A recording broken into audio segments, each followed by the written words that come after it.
మన కర్నూలులో ఎగ్జిబిషన్ అయితే స్టార్ట్ అయిందండి. ఇది ఎక్కడ అనుకుంటున్నారా? వీడియోలో చెప్తా, వీడియో షేర్ చేసుకోండి.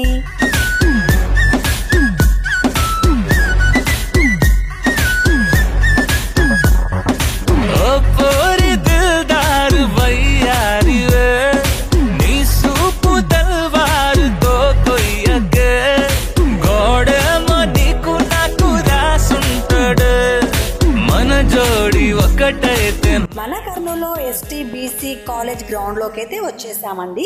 Kaladarshan art crop expo exhibition కి అయితే వచ్చామండి. ఇక్కడ చాలా ఐటమ్స్ ఉన్నాయంట, చూద్దామా? ఈ విషయం విన్న తర్వాత ఆగకుండా వచ్చేసామండి. నాకైతే ఇక్కడ చూడాలి, ఇక్కడ ఏమేమి ఐటమ్స్ ఉన్నాయి, తీసుకోవాలి అనేసి నేనైతే వచ్చేసానండి. ఇక్కడైతే చాలా బాగున్నాయండి ఐటమ్స్ అయితే. ఇవి దొరకదు అనకుండా అన్ని ఆల్ డిఫరెంట్ ఐటమ్స్ అయితే దొరుకుతాయి. అలాగే లేడీస్ సంబంధించిన లెగ్గిన్స్ కానీ టాప్స్ కానీ 250 నుంచి స్టార్ట్ ఉన్నాయండి. చాలా బాగున్నాయి.